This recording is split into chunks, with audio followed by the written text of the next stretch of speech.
everybody. Today we're going to talk about what would be your first fleet starting in Battle Pirates. This is really a video to share with people that have just started, like today. Um, I can show you there. This is what I would build as the very first fleet. Gunboats with Havok 1s. And the gunboat, I don't think there's anything to research for that. You do have to do a research for the Havok 1, but it's a very short research. Probably happens the same day you start the game. So it's a very easy thing to research, very easy thing to get, very inexpensive. And building them, I think you can build the entire fleet once you use this 5-minute speed up. You can build the entire fleet in, I know it's less than an hour. I think it's less than like 10 minutes. No armor. You don't need any armor on them. Just the one Havok. And you can take out cargo that is up to level 17. After level 17, there's long range missiles in which your Havoks can shoot.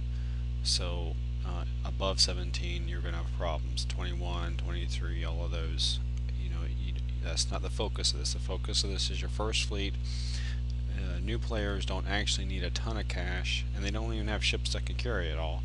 So there's the 17, there's 12, there's 7, there's quite a number of levels of cargo before we get to 17. So let me just show you what you can do. And this is what you practice, what we call kiting. Kiting is where you keep your ships kind of further away. And I'm using a macro to control the cycle between the ships, but you can use the left arrow key and then click. So left arrow key, click, left arrow key, click, left arrow key, click. It takes some practice to get fast. By hand it's just a tad slower than what this macro is doing.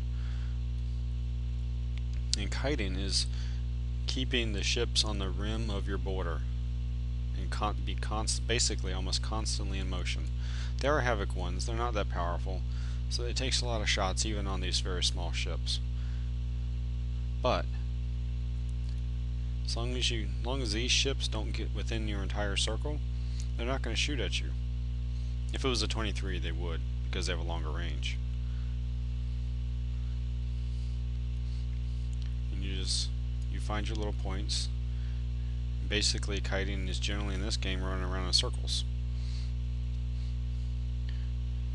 Generally do a pretty wide circle, so leave yourself room to decide if you can go up or down, or which angle you need to go at.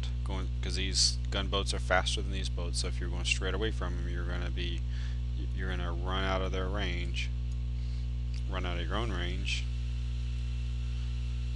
So if you go like 45 degrees, and you find the angle so that your speeds actually match. My eye is on this line right here. That's really what I'm watching. I'm going up and then down. Steeper angle, shallower angle. The shallow angle pulls me away, the steeper angle lets them get closer.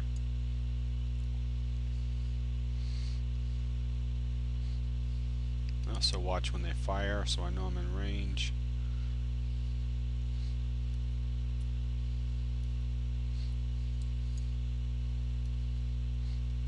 My eye is right here.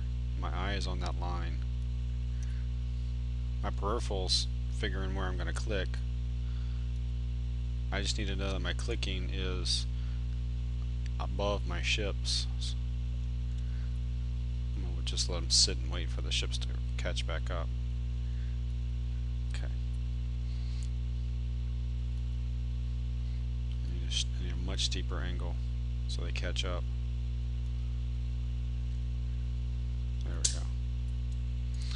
Okay, oops.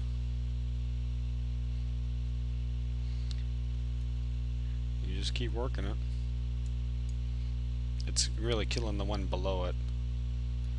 It's the hard thing with stacking ships, is sometimes it's hard to tell which ones it's shooting at.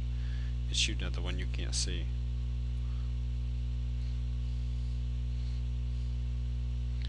that should just about do it right there. Okay.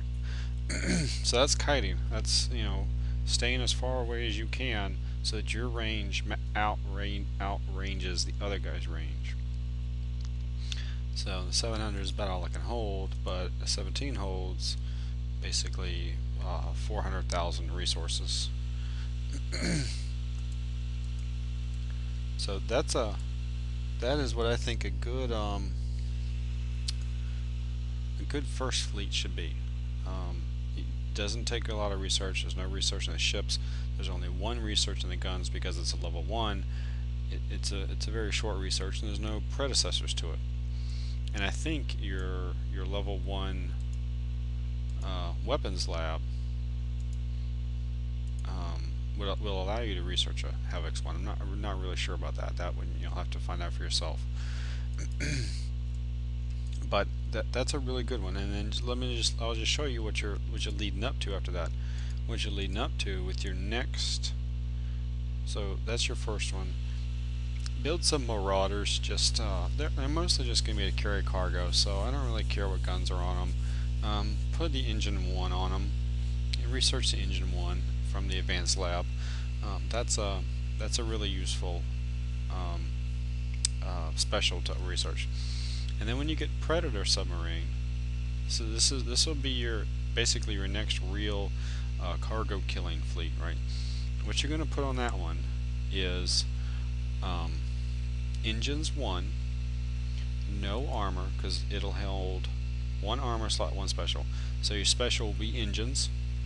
The armor, you will put no armor on it, and the weapons, because this is a refittable hull, I think. It should be a refittable hull. I believe so. You can upgrade stuff on these ships anytime you want. Marauders, once you make it, it's stuck the way it is. You can't change it. But I think from Predator sub forward, you can go back and refit the ships. You can change out the guns. So you put the engines up there, and you put whatever Havok you've researched up to this point. If you've researched Havok 2s by this point, well then put 2s up there. If you research 3s by this point, put 3s up there.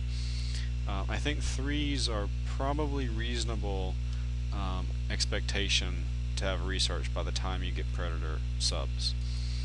It's not really realistic to have engines 2 or Havok 4s. But Havok 3s and Engine 1 is a good starter for a Predator submarine, and you'll probably see a lot of videos on how to do that. It's basically the same idea. It's kiting. It's just that you want to make sure you're a lot further away when the submarine surfaces than their range. So, and with Havok 3's Engine 1, you can take out. Let me think about it for a second. You could take out any standard cargo. You might still have issues with the elite cargo, but you could take out any of the standard cargo. It just takes some practice though, and that's why you don't put armor on them, because if they get destroyed, you don't want them to be expensive and you don't want them to take a long time to repair. But start with gunboats, build some Marauders basically to carry cargo, and then get the Predator subs, and then that actually you can keep upgrading those, but that can last you a very, very long time in the game. So anyway, I hope that was helpful to people, and I'll talk to y'all later. Bye-bye.